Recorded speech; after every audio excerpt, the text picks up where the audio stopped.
Bom, gente, como eu já havia falado para vocês, hoje eu estou aqui com a Jenny Machado e com a Jennifer Kelly.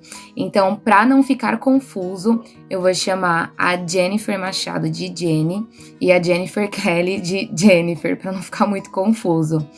Mas basicamente hoje vai ser um bate-papo, então eu vou pedir para que elas se apresentem, falem de onde que elas são do Brasil, há quanto tempo que elas estão no programa, onde que elas estão morando atualmente, e se quiser também pode falar a agência que veio. Então vamos começar pela Jenny. Jenny, se apresenta um pouquinho. Acho que o seu nome não precisa falar, porque ambas são Jennifer.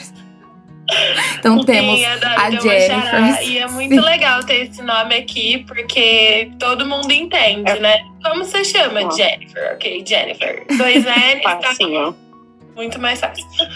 Bom, mas vamos lá, eu sou a Jenny, tenho 27 anos, sou do interior de São Paulo, Ribeirão Preto, 4 horas de São Paulo, cidade.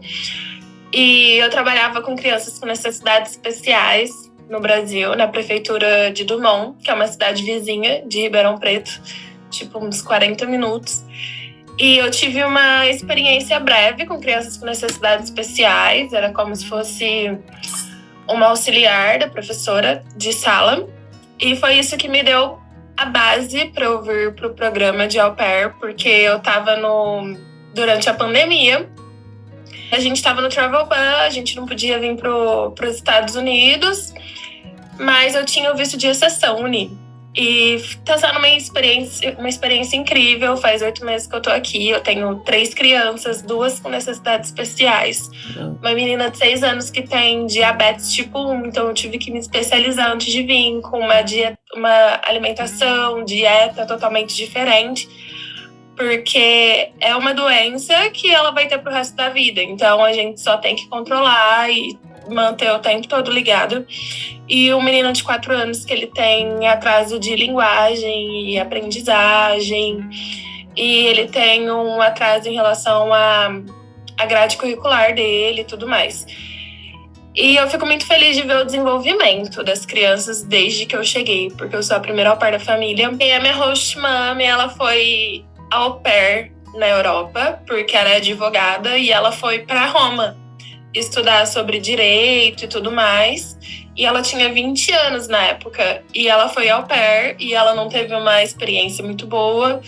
Então a gente sempre teve essa troca. Então, uma família incrível, sabe? Me cuidou muito bem de mim antes de eu chegar aqui. A recepção foi incrível. Antes de eu chegar, ela me mandava mensagem perguntando qual era a minha cor preferida para ela decorar o meu quarto.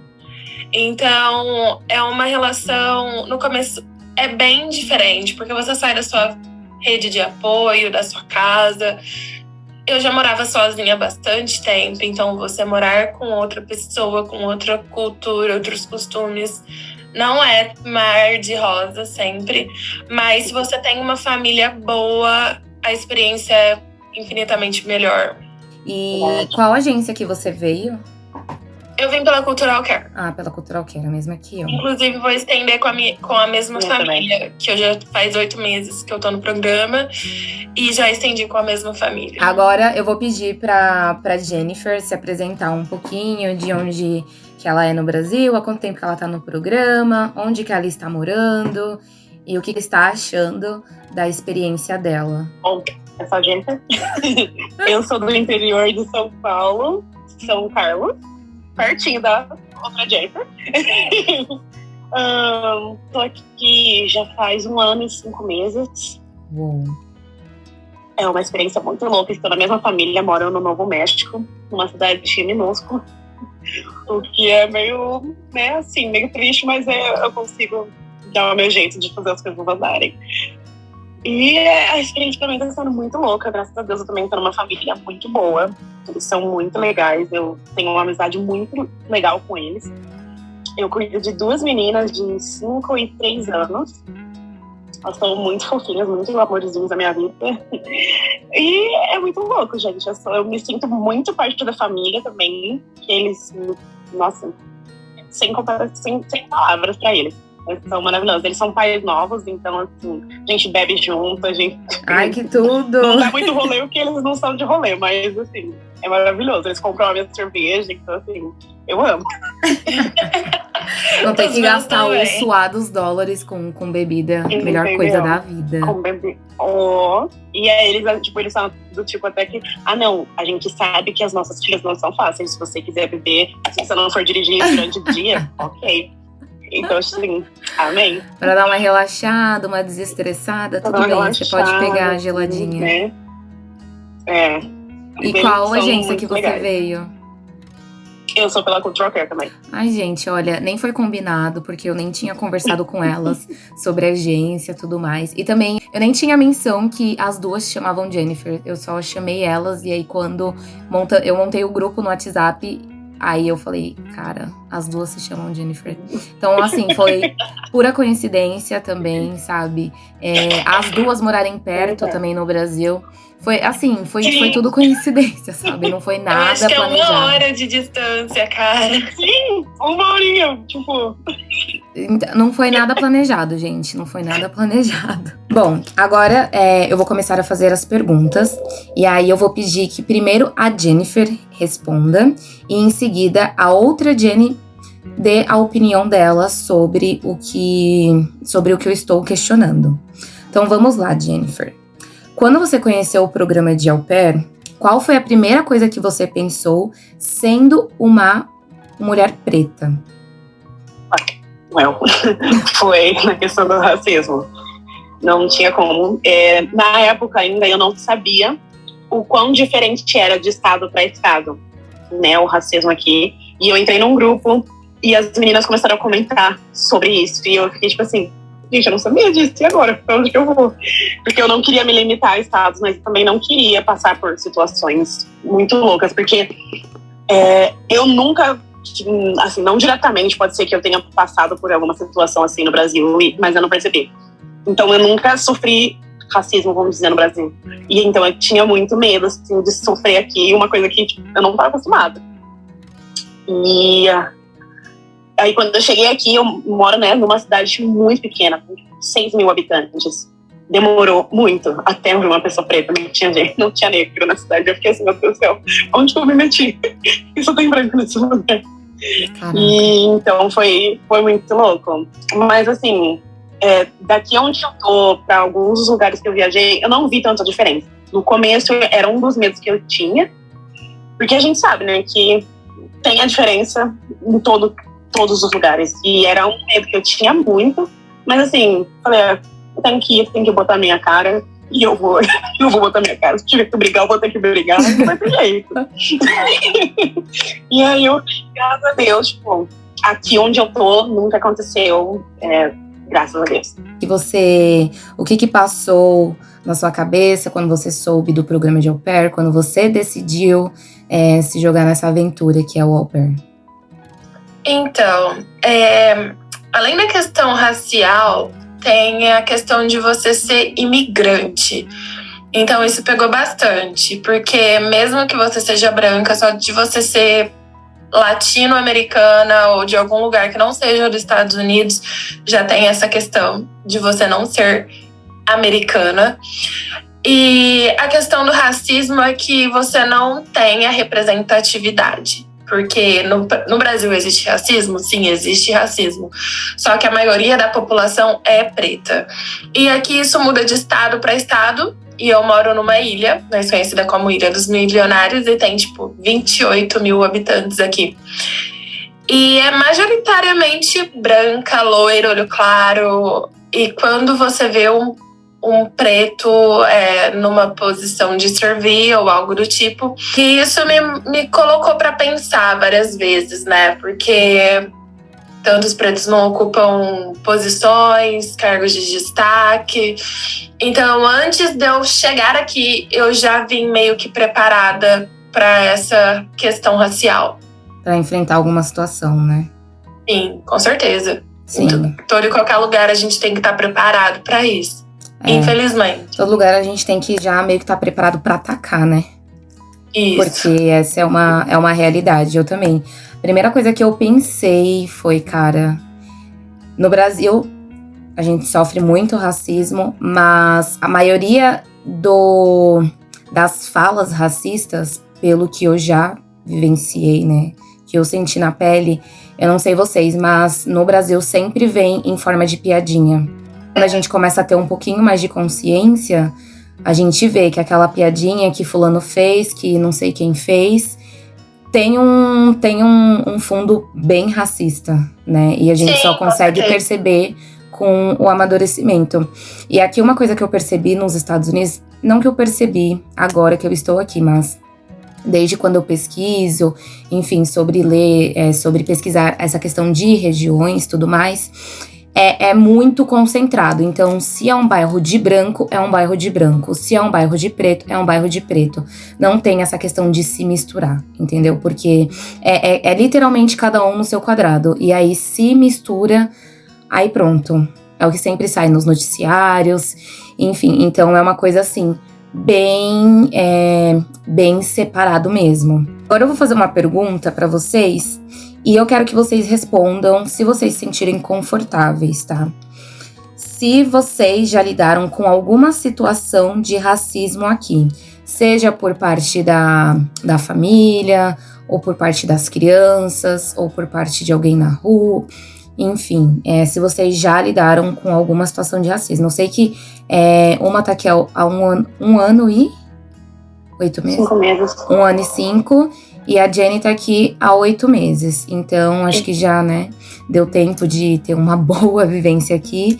E aí, se vocês se sentirem confortáveis e quiserem compartilhar um pouquinho se vocês já sofreram essa questão de racismo, enfim, vamos lá. Já sofri. Não foi com a família. Com a família, o que rola das crianças, da parte das crianças, é curiosidade, perguntas de por que você é diferente, porque eles vão aqui, as minhas crianças não estão acostumadas de jeito nenhum. É uma família totalmente, todo mundo branco, então assim, eu sou a segunda pessoa que eles verem, que elas viram assim, né, negra, e ficaram tipo, como assim? Então, aconteceu comigo numa viagem para Nova York. Eu tava viajando sozinha e eu tava num hostel. O hostel tinha muita gente diferente. Uma das regras do hostel, por sinal, era que se você fosse racista, você não se hospedar nesse hostel. Mas eu acho que esse cara não leu as regras do hostel. E aí eu tava voltando de um dia, né, turistando e tudo mais. E tava ele tava já no elevador, tinha mais um cara e entrou eu e mais umas meninas adolescentes com uma acompanhante, que provavelmente elas também estavam em alguma coisa estudantil ali em Nova York fazendo algum intercâmbio. E aí ele falou assim que todo mundo estava de boa ficar ali, mas que eu tinha que sair.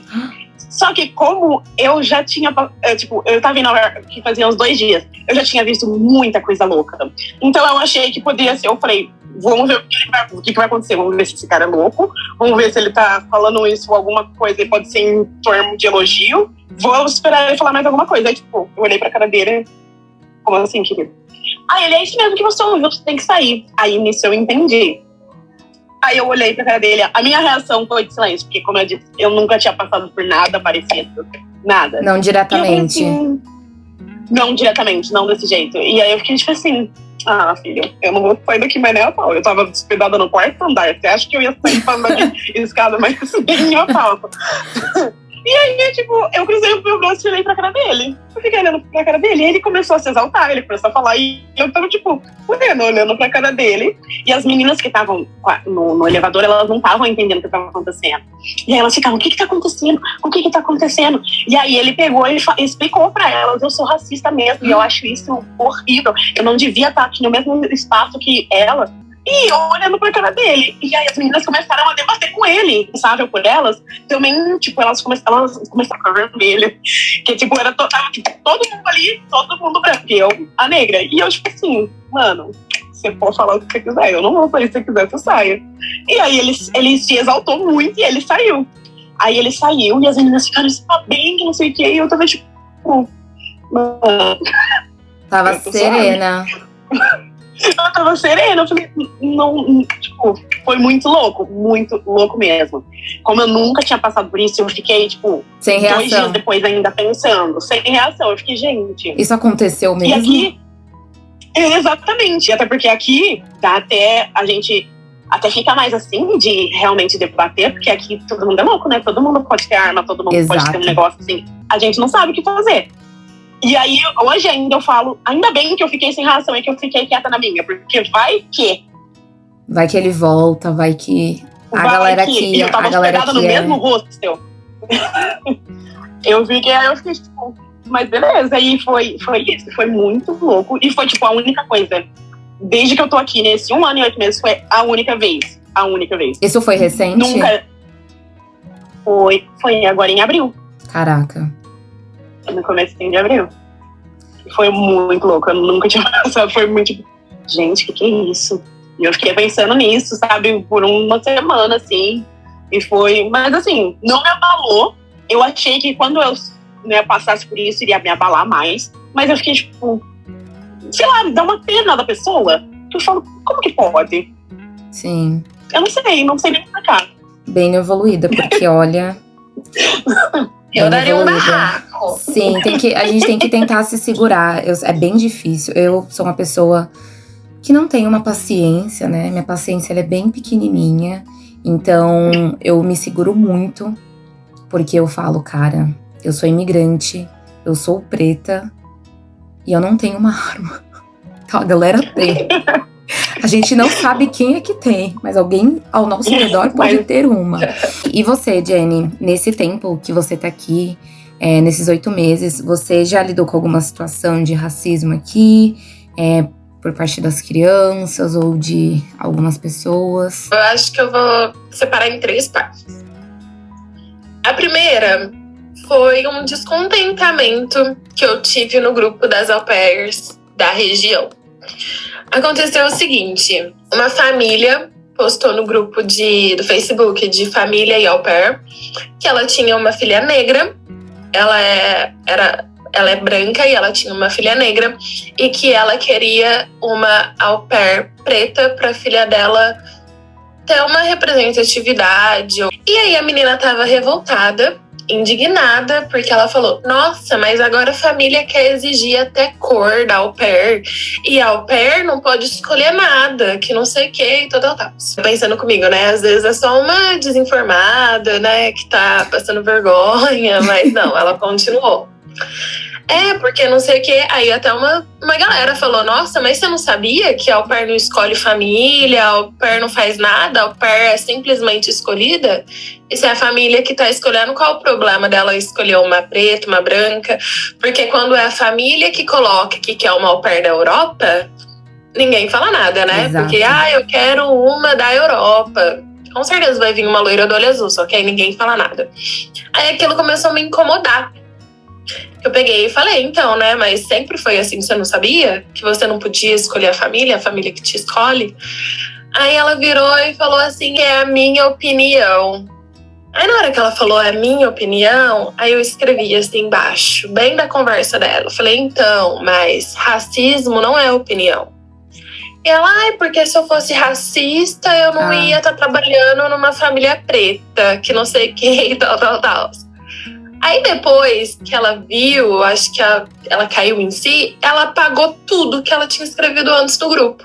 Ou seja, apagou a foto, apagou o print, apagou tudo, acabou a discussão. Essa foi a primeira. Aí a segunda, não vou citar nomes, porque é uma pessoa do nosso ciclo. Ela virou, a gente estava falando sobre racismo nos Estados Unidos, em diferentes estados, e ela quis mencionar o Texas, por exemplo. Aí ela falou, porque tem uns estados que se você for de cor diferente, você vai sofrer um tipo de racismo, vai ter isso, aquilo, outro. Aí eu fiquei olhando, tipo, como se a cor branca fosse a normal e a preta fosse a diferente. A diferente. Aí depois ela falou assim, então, quis dizer que se você tem uma cor de pele mais escura... Aí eu falei, preta, e ela, é isso. Aí eu falei, cara, tô viajando, tô bebendo, não vou ficar militando, porque é diferente. Você tem paciência com criança. Sim. Às vezes cansa, né? Às vezes dá preguiça de explicar. Você ter que explicar uma coisa para uma mulher de 20 e tantos anos, que já sabe fazer tanta coisa, que tá em outro país, que sabe falar um outro idioma e não sabe o mínimo do respeito com outra cor. Tipo, mano, nenhuma cor é igual e também não tem uma cor normal e uma cor diferente. Exato. E a terceira foi com a minha criança. Inclusive, até comentei, compartilhei isso com vocês. A minha menina de 6 anos. Quando eu cheguei aqui, eu estava em processo de transição capilar. Comecei a processo de transição no Brasil, porque eu já queria vir para cá para não ficar dependente de química, não ficar dependente de salão, de manutenção de aplique. Eu falei, vou me descobrir lá, vou fazer isso, porque minha mãe sempre alisou meu cabelo e coisas do tipo. E aí eu comecei meu processo, às vezes eu usava uma lace, às vezes eu tava com o meu cabelo escovado e chapado, sempre com um cabelo diferente. Aí teve um dia que a gente tava brincando de fingir ser outras pessoas e eu acho que ela nem ouviu, ela nem se ligou que eu ouvi o que ela falou. Aí ela falou pro irmão dela assim, tipo... Oi, eu sou a Jenny e todas as vezes que eu saio com meus amigos, eu gosto de mudar o meu cabelo ou esconder o meu real cabelo, porque eu não gosto do meu cabelo natural, não gosto do meu cabelo real e o meu cabelo natural mais feio do mundo, coisas do tipo assim. Eu fiquei sem entender, eu fiquei sem reação, não pela fala da criança de 6 anos, mas o que levou ela a falar isso? Será que é porque ela olha na televisão um desenho da Disney de princesa e ela não vê cabelos igual ao meu? Ela não vê princesas pretas? Ou porque na escola dela não tem ninguém preta que não esteja na posição de servir? Talvez não tenha uma diretora preta, uma professora preta.